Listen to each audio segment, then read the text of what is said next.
Nah, yang harus kalian pahami secara prinsip dulu ya, antara beda dua dokumen itu adalah yang namanya GVA dan SHA itu adalah suatu perjanjian di antara para pihak. Tadi udah benar disebutkan, ya.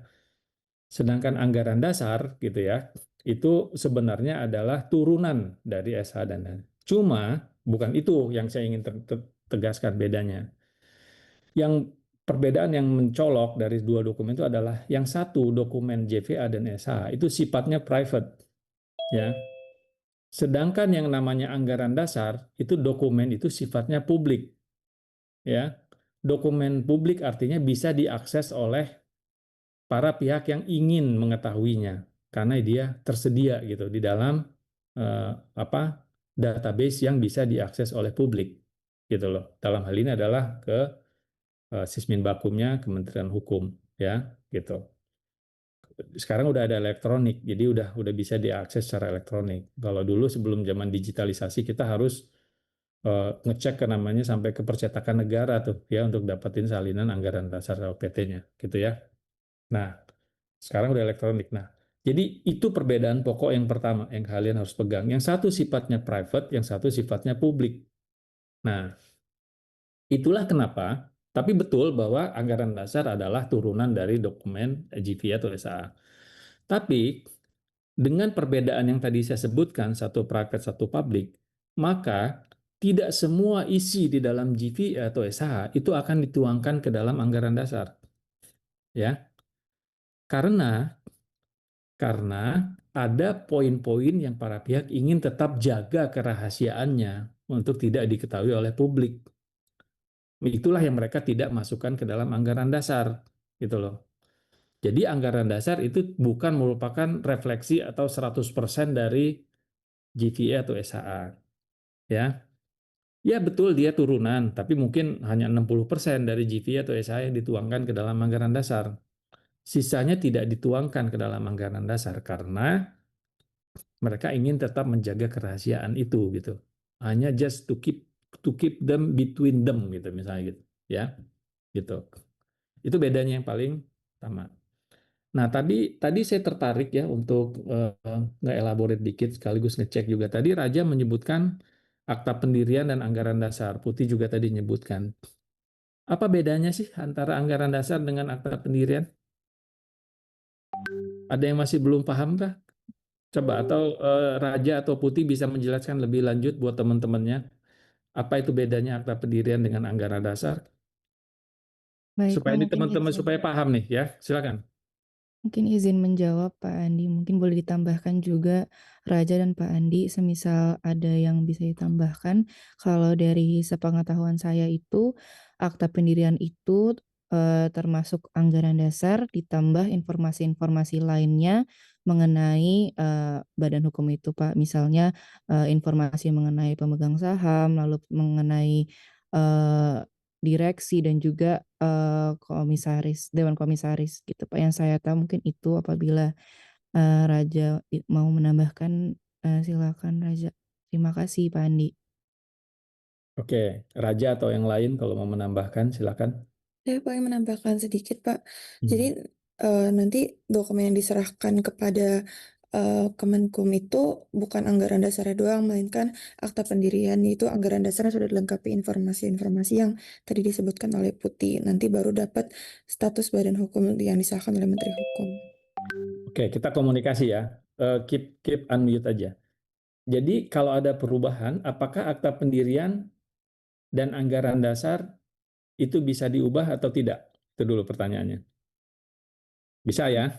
Bisa. Bisa. Bisa, Pak. Sekarang pertanyaan lanjutannya itu pertanyaan pancingan aja. Sekarang pertanyaan lanjutannya, kapan akta pendirian itu bisa diubah? Sampai titik mana dia masih bisa diubah? Gitu loh. Mungkin izin menjawab Pak Ya. Andi, dari yang saya tahu ada beberapa alasan di mana anggaran dasar itu bisa diubah berdasarkan Akta eh, pendirian Putih, akta oh ya, pendirian akta dulu, belum pendirian. anggaran dasar. Kapan? Ya, akta Pertanyaannya pendirian. when, ya, waktu. Kapan akta pendirian itu masih bisa diubah? Berarti dalam kondisi apa aja gitu ya Pak Iya. Andi?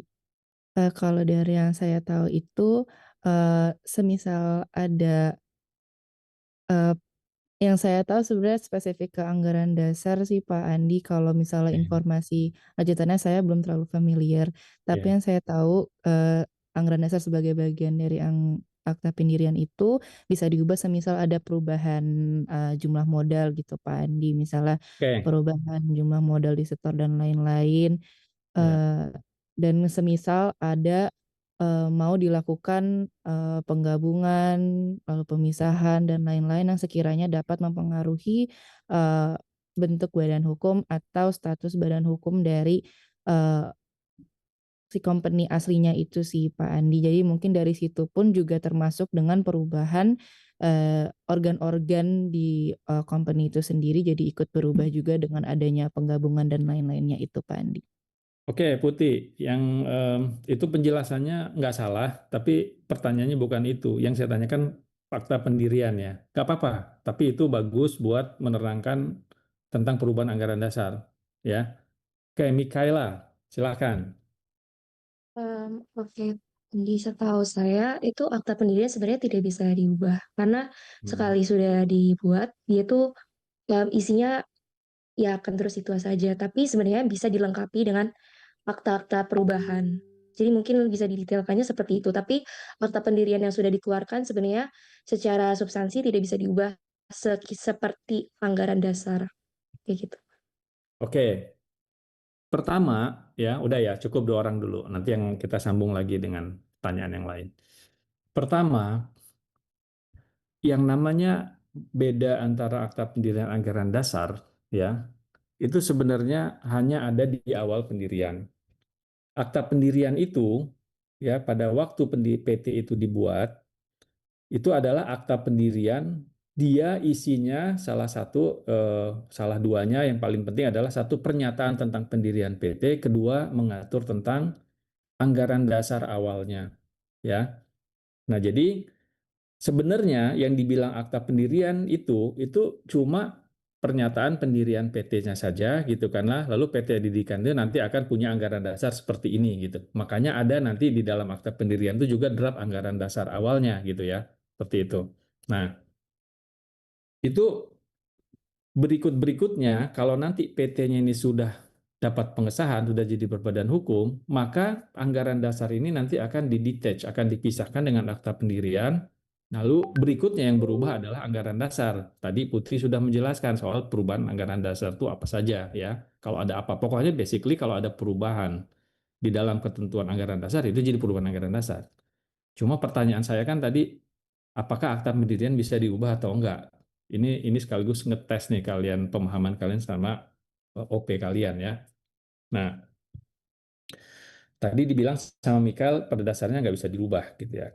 Itu sebenarnya nggak pas, nggak benar tuh jawaban ya. Jadi akta pendirian itu masih bisa diubah sampai titik mana? Kapan kan itu pertanyaan dari saya. Yaitu sampai dengan ya itu masih bisa diubah sampai dengan diterbitkannya pengesahan Kementerian Hukum atas permohonan persetujuan atas akta pendirian itu dan anggaran dasarnya gitu ya. Kenapa? Karena yang namanya akta pendirian itu kan perjanjian di antara para pendiri sebenarnya ya. Ya. Perjanjian para pendiri itu sifatnya sama dengan perjanjian di antara para persekutuan perdata gitu kan. Jadi sebenarnya PT itu sebelum menjadi badan hukum dia adalah persekutuan perdata gitu sampai ada pengesahan seperti itu ya. Nah, jadi, kalau mau mengubah akta pendirian, itu masih bisa dilakukan sebelum pengesahan dari Kementerian Hukum ya atas akta pendirian itu. Jadi, kapan tuh apa misalnya contoh akta pendirian dirubah? Misalnya A sama B mau bikin PT, lalu tiba-tiba A di tengah jalan sebelum pas bikin akte notaris udah jadi nih, udah tanda tangan akte notaris, ternyata dia bilang, maaf usaha saya bangkrut, saya nggak sanggup lagi setor modal. Ini saya mau mengundurkan diri gitu misalnya ya. Nah, sudah. Kalau misalnya tadinya ada tiga pihak, tinggal dua pihak. Atau si A ini yang mau mengundurkan diri bilang, oh ini saya ada gantinya nih, gitu ya. Kalau mau nih berpartneran sama si ini nih, gitu ya. Dia yang kayaknya punya dana gitu, misalnya gitu ya. Atau alasan lebih ekstrim lagi, tiba-tiba si A-nya meninggal gitu misalnya, ya. Nah, itu kan akta pendiriannya selama dia belum disahkan oleh Kementerian Hukum itu masih bisa diubah. Makanya disebut perubahan akta pendirian, bukan perubahan anggaran dasar, ya. Nah, jadi itulah yang namanya momen-momen di mana akta, atau bisa juga misalnya permodalan. Awalnya modalnya komitnya katanya 100 miliar, tapi kayaknya susah nih dapetin duit 100 miliar gitu misalnya. Udahlah kita setengahnya aja gitu misalnya 50 miliar untuk usaha ini gitu. Nah, itu diubah juga akta pendiriannya ya, sebelum dia disahkan gitu kan gitu. Nah, itulah momen di mana akta pendirian itu berubah ya, masih bisa diubah ya, itu anggaran akta pendirian. Nah, tapi kalau nanti sudah dapat persetujuan Kumham atas akta pendirian dan anggaran dasar di dalamnya, maka memang akta pendirian sudah bisa lagi, tidak bisa lagi diubah karena badan hukumnya sudah terbentuk. Yang bisa diubah adalah anggaran dasarnya gitu. Ya, itu bedanya ya. Nah, jadi nanti kalau kalian ada kesempatan, kalau misalnya kalian menemukan contoh suatu akta pendirian, baca baik-baik redaksi di dalamnya. Itu ada dua hal pokok di sana. Satu adalah pernyataan pendirian PT-nya, kedua adalah anggaran dasarnya. Ya, anggaran dasar awal. Oke, itu bedanya ya. Nah, kenapa ini jadi matters? Karena ada beberapa proses pendirian PT mungkin yang berlarut-larut, yang cukup lama gitu misalnya. Sementara mungkin kegiatan usaha para pihaknya itu sudah keburu berjalan gitu. Ada juga usaha yang udah berjalan, belum dibikinin wadahnya, baru dibikin kemudian. Nah, ini nanti terkait dengan masalah pertanggungjawaban, ya. Masalah pertanggungjawaban berbeda. Kalau proses pendirian itu seperti persekutuan perdata, itu adalah tanggung jawabnya secara tanggung renteng. Tapi kalau udah dalam badan hukum itu pertanggungjawaban secara terbatas, ya. Kan kemarin kita udah bahas ya apa pengertian tentang tanggung renteng dan tanggung jawab terbatas, ya. Itu pegang baik-baik gitu. Oke? Oke, kita lanjut sekarang ke bagian berikutnya. Tadi sudah modal ya. Nah, ini adalah pasal tentang modal. Nah, biasanya di sini selain modal angka juga tentang saham. Memang biasanya kalau di awal-awal joint venture saham itu biasanya cuma ada satu seri ya, ya saham yang menjadi saham biasa gitu. Tapi tidak menutup kemungkinan even di awal udah ada beberapa seri saham gitu ya, dan itu memang sangat dimungkinkan gitu ya. Nah, nah, nah biasanya gitu ya. eh, Nah ini pertanyaan nih ya. Eh, Pertanyaan buat ngecek lagi nih ya buat kalian. Kalau dibilang nih, kan saham itu ada nilai nominal ya, nilai nominal ya. Setiap saham kalau di Indonesia aturannya saat ini itu masih mensyaratkan adanya nilai nominal. Kalau di luar negeri itu nilai nominal itu tidak lagi wajib ada gitu ya. Kalau ada perusahaan-perusahaan di luar negeri itu terutama common law itu tidak mewajibkan adanya nilai nominal untuk saham. Kalau di Indonesia itu masih ada harus nilai nominal. Nah, pertanyaan, ini sekaligus ngetes nih, kalian tahu nggak nih? Kalau nilai nominal sahamnya ini 1 juta, gitu ya, nilai nominal 1 juta. Lalu, ya, misalnya karena ada valuasi lah, ada penilaian, sebenarnya ini pemegang saham gitu ya, membeli saham yang nilai nominalnya 1 juta tadi itu dengan harga misalnya 1.200.000, gitu ya. Jadi saham yang nilainya nominalnya itu adalah 1 juta, harga pasarnya itu adalah 1.200.000. Ini kita bicara soal peningkatan modal nih biasanya ya, peningkatan modal. Nah, ini biasa kalau di pasar modal ada misalnya transaksi right issue gitu ya, penawaran umum dengan dengan pemberian hak untuk memesan saham atau penerbitan right. Nah, kalau ada saham dengan nominal 1 juta lalu harganya adalah 1.200.000, pertanyaan saya, yang 200-nya itu dicatatkan sebagai apa? Ada yang tahu nggak? Kalau ada yang tahu, saya kasih hadiah habis Lebaran. Ya. Ini agak advance nih pertanyaannya nih. Tapi Kalau kalian ngikutin sebagai peminat hukum korporasi, mungkin ada yang tahu gitu. Saya mau tebak, Pak. Mau tebak? Boleh, Marcel. Silakan. Agio saham, Pak. Agio saham. Ya. Ya. Apa itu Agio, Marcel? Jelaskan buat teman-temannya. Aduh. Hmm? Eh, Kamu udah modal nebak, Pak. kamu harus bisa menjelaskan. Ayo. Aduh. eh, Bisa dipakai sebagai mas sebentar olah katanya. Iya, Eh, dipikirkan dulu redaksinya coba. Ya. hmm, Duh, gimana ya bahasanya? Susah ya Eh, dengan kata-kata. Gimana? Ini kamu nebak, ketik aja coba lihat di AI, agio saham itu ya, apa? kayak pokoknya kelebihan uang yang bisa dijadikan kas itu Pak sebagai modal operasional Pak. Tapi Oke, ya ya. Kalau intinya jadi operasional bukan jadi kepemilikan Pak. oke, bukan pemilikan. Oke, Ya, Munif, silakan Munif. Kamu udah raise hand. Ya, Pak. Tadi melanjutkan yang udah dibilang sama Vincent juga. Sebenarnya kalau agio saham sendiri itu dia lebih ke selisih dari harga jual saham yang dibayarkan sama si pembelinya dibandingkan dengan nilai nominal kayak tadi misalnya nominal sahamnya itu 1 juta lalu dia bayarnya 1,2 juta kan itu ada selisih 200 ribu. Nah itu merupakan tambahan modal yang bisa diperoleh perusahaan ketika ngejual sahamnya itu dengan melebihi dari nominalnya gitu. Ya, oke, Munif sama Vincent. Kalau agio ini dicatatannya di mana dalam buku? Di bagian apa? Saya di balance sheet ya, di dalam balance sheet itu saya kasih tahu ada yang namanya aset, ada yang namanya liabilities, ada yang namanya ekuitas. Ini dicatatannya di bagian apa? kayaknya ekuitas Pak. Kayaknya masuk Bagian akal ekuitas. pas deh. Hmm. Ya, ya, oke. Betul, Mas Vincent ya. Jadi agio ini dicatatkan di bagian ekuitas dan bahasa Indonesianya biasanya disebutnya adalah tambahan modal disetor ya. Tapi saya pengen terangin sedikit dalam situasi itu. Jadi ada yang namanya agio ya. Jadi kalau kalian menemukan tadi ilustrasi yang seperti yang saya berikan itu berarti akan terjadi agio di mana uang yang diterima oleh perseroan ya, uang yang diterima oleh perseroan itu lebih besar dari nilai nominal yang dia terbitkan gitu ya. Itu namanya akan terjadi agio. Oke, bermain dikit dengan agio. Lawannya agio apa? Istilahnya. Vincent, kamu tahu nggak lawannya agio apa? Munif tahu nggak? Kalau nilai yang diterima oleh perusahaan ternyata lebih rendah dari nilai nominalnya, itu lawannya apa? Disebutnya. Izin Disagio dong. mungkin Pak. Ya. Siapa tadi yang raise hand? Sama ya?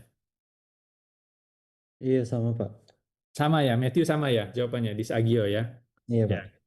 Nah, disagio ini artinya nilai nominal yang yang dikeluarkan oleh perseroan itu lebih tinggi daripada nilai uang yang dia terima. Ini biasanya terjadi pada saat apa eh, penerbitan saham-saham itu gitu ya dibayar dengan nilai di bawah nilai nominal. Ini biasanya terjadi dalam kondisi apa sih dalam realitanya? Ini biasanya terjadi dalam restrukturisasi utang ya. Karena utang-utang itu di-convert jadi equity tapi dengan harga yang discounted. Nah, itu akan terjadi disagio. Nanti kita akan bicara karena bukan kita akan bicara. Kalau kalian mau tahu tentang lebih lanjut tentang agio, nanti kita ngomong di kelas yang offline aja sifatnya. Ya, oke. Balik ke sana ya. Em, bentar.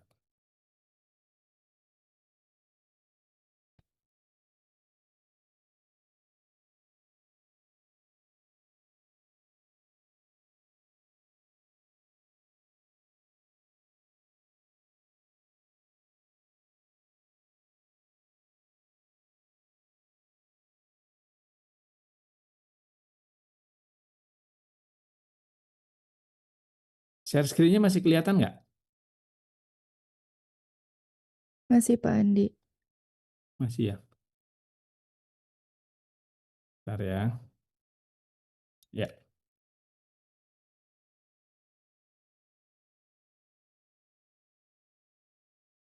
Nah, ini tentang tadi peningkatan modal ya.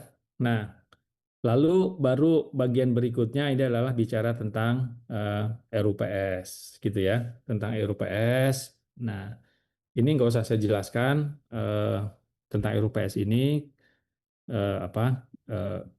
Ini bicara basically tentang mekanisme RUPS, dan mekanisme ini apa berbeda untuk perusahaan-perusahaan yang di sektor industri tertentu atau dengan status tertentu. Ya, di sektor eh, kalau saya bilang dengan status tertentu, misalnya itu dengan status TBK gitu ya, perusahaan TBK, perusahaan publik dengan perusahaan private itu beda. Kalau perusahaan publik itu ada aturannya sendiri gitu ya. Kalau perusahaan yang non publik atau yang tertutup itu aturannya bisa diatur di dalam anggaran dasar gitu ya. Acuannya cuma undang-undang PT gitu ya. Nah, sepanjang tidak bertentangan dengan undang-undang PT, itu para pihak diberikan kebebasan untuk mengatur yang lebih spesifik. Ya. Nah, di dalam forum RUPS ini gitu ya, ada yang namanya istilahnya itu kalau bahasa Inggrisnya itu reserve matters. Ini fitur yang khas di dalam pengaturan tentang RUPS ini. Ya. Atau kalau diterjemahkan, banyak yang menerjemahkan sebagai hal-hal yang dicadangkan, ya. Hal-hal yang dicadangkan itu namanya reserve matters. Nah, reserve matters ini dalam suatu GVA atau SHA itu bisa diatur di tingkatan-tingkatan organ perseroan. Ada yang namanya reserve matters untuk pemegang saham. Nah, ada yang namanya reserve matters untuk dewan komisaris, ada yang namanya reserve matters untuk direksi. Ya, jadi pada dasarnya itu mengatur tentang poin-poin yang memang harus disetujui secara khusus gitu ya, diatur persetujuannya secara khusus di dalam GT atau SHA. Nah, secara khususnya ini ada yang secara khusus di level shareholders, ada yang di level BOC, ada yang di levelnya direksi BOD ya. Nah, reserve matters ini merupakan gitu ya pasal atau pengaturan gitu ya yang biasanya digunakan untuk ya melindungi kepentingan pemegang saham minoritas ya. Jadi dia untuk melindungi kepentingan pemegang saham minoritas reserve matter supaya apa? Supaya dia bisa ikut berpartisipasi aktif dalam pengambilan keputusan. Nah, reserve matters poinnya itu biasanya diatur untuk hal-hal yang sifatnya penting dan strategis. Ya. Nah, ada yang mengatur, kebanyakan mengatur di level shareholders. Jadi artinya apa? Untuk hal-hal yang di list di sini, ini hanya contoh ya, daftar ini hanya contoh. Nah, hal-hal yang di dalam ini itu artinya dia harus disepakati, harus dalam forum RUPS dalam hal contoh ini. Nah, tapi kalau di dalam pengaturan yang lebih spesifik, ya bisa diatur bahwa yang akan disetujui dalam RUPS yang disetujui oleh 100% gitu misalnya, ya quorumnya. Nah, kalau udah disetujui oleh 100% berarti semua pemegang saham harus terlibat, gitu kan. Ada juga yang mengatur threshold quorumnya nggak 100%, 80% boleh gitu ya, pakat itu ya. Nah, asal jangan quorum itu, threshold itu bertentangan dengan Undang-Undang PT. Misalnya di Undang PT kan ditegaskan bahwa untuk menjaminkan sebagian besar aset itu harus 50% atau lebih. Harus quorumnya harus 75% ya. Itu untuk pembubaran ya. Itu 50% untuk penjaminan, kalau untuk pembubaran itu 75%. Nah, reserve matters boleh mengatur quorum lain yang lebih tinggi dari itu. Misalnya mau dinaikin untuk penjaminan jadi 60%, terus untuk pembubaran jadi 80% itu boleh. Tapi nggak boleh di bawahnya gitu. Ya. Karena kalau di bawahnya itu berarti bertentangan dengan undang-undang PT gitu ya. Misalnya untuk penjaminan udah kita syaratin 30% aja gitu misalnya. Itu nggak boleh gitu ya. Ya. Itu. Nah, reserve matters ini bisa diatur untuk di level pemegang saham, juga bisa untuk di level si direksi maupun di level komisaris. Nah, ini tentang quorum requirement-nya. Ingat kalau quorum ya, quorum itu ada dua quorum, jenis quorum yang kalian harus perhatikan, yaitu quorum kehadiran dan juga quorum pengambilan keputusan. Ya, jadi quorum kehadirannya sudah memenuhi atau belum untuk bisa diambil suatu keputusan ya. Ini diatur di sini ya. Risalah juga udah diatur. Nah, biasanya harus tertulis gitu ya risalah rapatnya dan ditandatanganin gitu ya. Kecuali itu dibuat dalam format akta notaris, berita acara namanya ya. Dan ini tentang direksi, komisaris juga ini contohnya ya. Di sini ngatur tentang hal-hal tentang direksi komisaris gitu ya. Di sini ada mekanisme pengangkatannya, masa jabatannya gitu ya. Nah, kalau untuk tugas dan kewenangan mengacu kepada Undang-Undang PT, tapi bisa juga diatur lebih lanjut, lebih spesifik di dalam joint venture ini ya. Nah, kayak pembatasan kewenangan direksi gitu misalnya, itu bisa diatur di sini. Nah, biasanya sudah diatur di sini, nanti direfleksikan juga di dalam anggaran dasar gitu ya. Kenapa? Karena supaya ingat anggaran dasar kan dokumen publik, pihak ketiga nanti akan baca. Diatur di sana supaya pihak ketiga tahu juga gitu bahwa nih kalau untuk melakukan suatu corporate action tertentu ini masih memerlukan persetujuan organ yang lain atau tidak gitu ya. Tuh. Nah, di dalam pasal direksi ini, dalam GVA dan SHA, itu bisa umumnya diatur tentang alokasinya, ya, alokasi jabatan direksi yang akan membawai fungsi-fungsi perusahaan yang tertentu, ya, misalnya bagian fungsi keuangan, direktur keuangannya dari pendiri yang mana, dirutnya dari pendiri yang mana, lalu tanggung jawab dirut itu nanti yang mana aja gitu. Itu semua bisa diatur, disepakatin. Itu kesepakatan para pihak saja, gitu ya. Nah, cuma yang ingin saya sampaikan di sini tentang direksi ya, kalian mungkin sering dengar istilah-istilah CEO, CFO, COO gitu ya. Nah, istilah-istilah yang itu kan populer ya zaman sekarang gitu ya. Nah, kalian harus paham tuh itu istilah itu apa gitu ya. Kalau dari perspektif hukum organisasi perusahaan kita. Nah, istilah-istilah tadi itu jabatan-jabatan yang menggunakan CEO, CFO itu sebenarnya menunjukkan fungsinya dia, ya. Kalau dia membawahi fungsi keuangan namanya CFO. Kalau dia membawahi fungsi keseluruhan namanya CEO. Kalau dia membawahi fungsi teknologi disebutnya kadang CTO, kadang disebutnya CIO, gitu kan ya. Itu. Nah, jadi itu sebenarnya menunjukkan fungsi, ya. Nah, orang yang menjabat gitu ya, orang yang menjabat fungsi-fungsi itu gitu ya, itu umumnya adalah juga merupakan anggota BOD yang diangkat melalui putusan RUPS dan dituangkan dalam akta. Ya.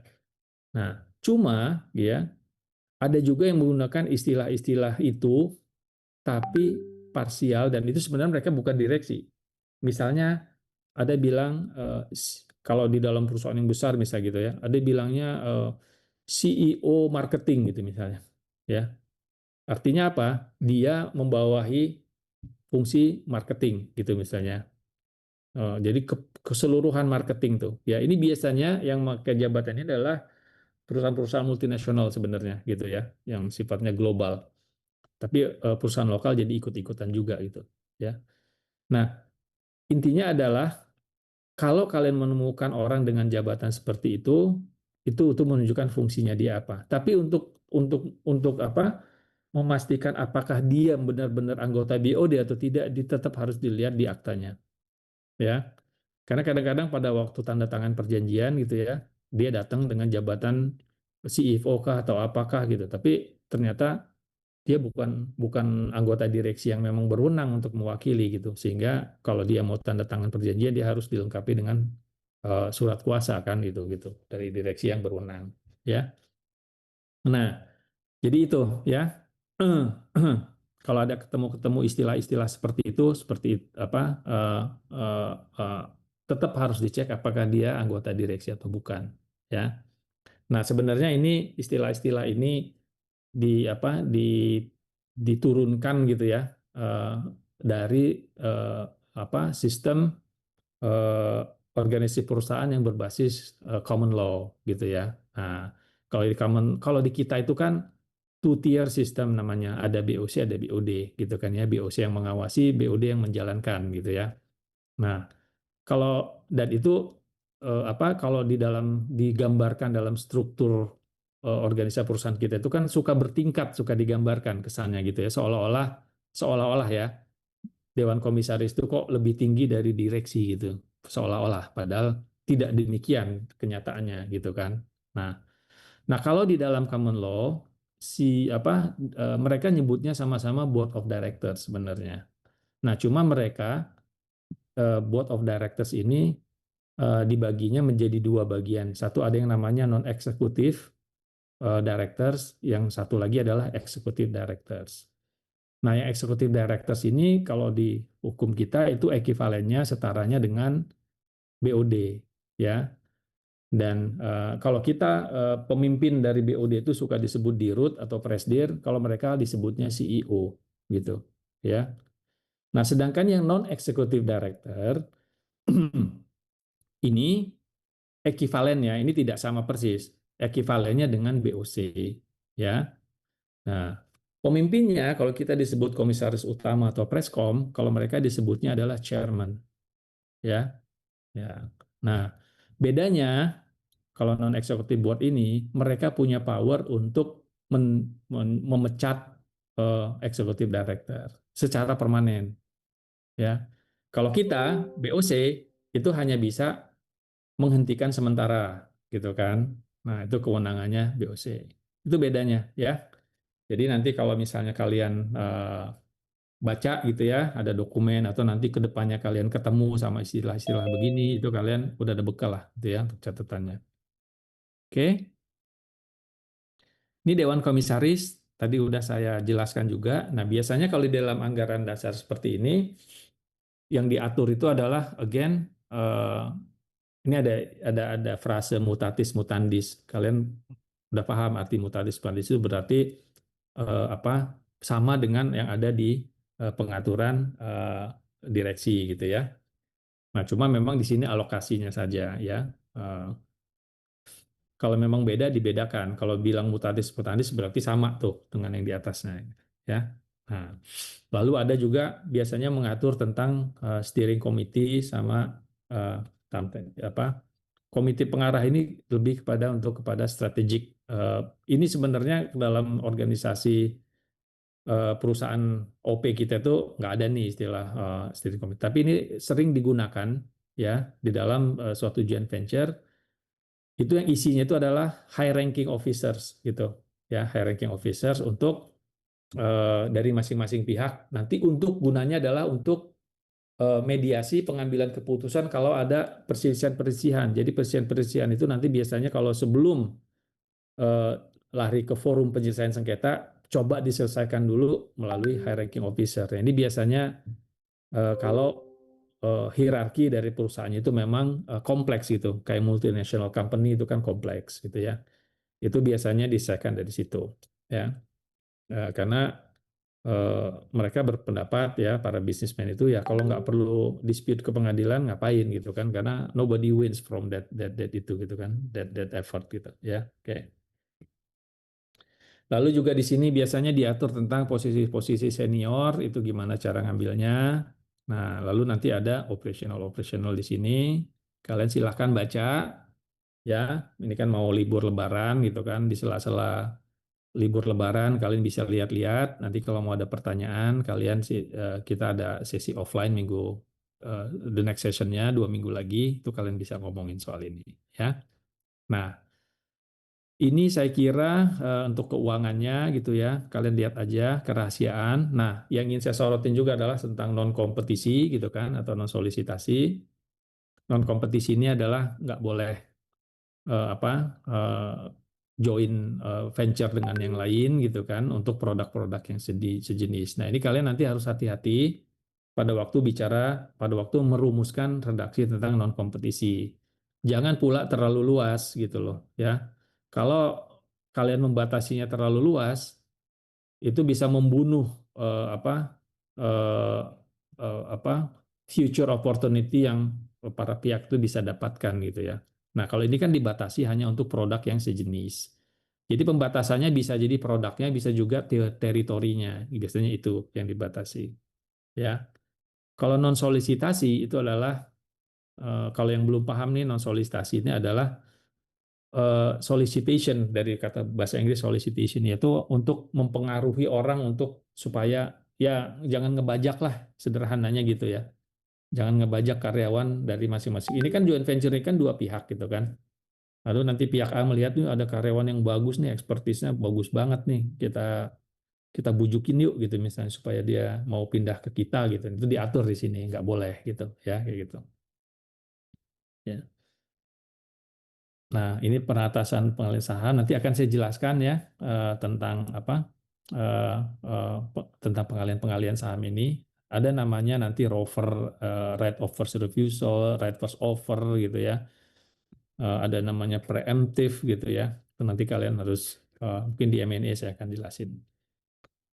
Di deadlock, nah deadlock ini adalah situasi di mana keputusan penting itu tidak bisa diambil karena tidak adanya kesepakatan. Deadlock ini bisa terjadi karena mungkin pemegang sahamannya kekuatannya sama gitu, 50-50 gitu misalnya, ya. Tapi bisa juga nggak 50-50, tapi ada reserve matters gitu loh, ya. Pemegang sahamnya porsinya 70 sama 30, tapi ada reserve matters. Reserve matters itu kan harus mensyaratkan quorumnya 100%. Nah, kalau dari reserve matters, ya nggak bisa juga 70%-nya ngambil keputusan sendiri, gitu kan. Nah, biasanya ada potensi deadlock dalam hal itu. Nah, kalau ada deadlock, maka dibuatkanlah aturan tentang mekanisme penanganannya seperti apa. Ini salah satu contohnya, gitu ya. Nanti ini kalian bisa pakai nih contoh-contoh pasal kalau kalian mau ikut lomba kah, ikut apa, bikin essay gitu misalnya, nggak apa-apa gitu ya. Nah, ini tanggal efektif, jangka waktu perjanjian, udah kita bahas teorinya, kalian lihat itu ya.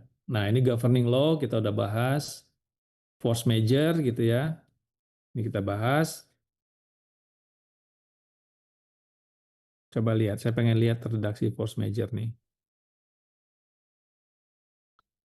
Nah, dengan teori yang kemarin kalian lihat ya, coba kalian lihat pasal force major ini kira-kira sudah merefleksikan belum dari eh, apa yang saya ajarkan di kelas terdahulu gitu ya. Nanti kita akan diskusikan pas offline. Yang lainnya adalah ini dari sejak pilihan hukum, pilihan forum penyelesaian sengketa itu udah sifatnya boilerplate ya, boilerplate clauses ya. Oke, saya kira itu untuk joint venture agreement ya. Ini nanti akan diupload bahannya supaya kalian bisa baca-baca ya. Nah, saya akan lanjutkan ke feature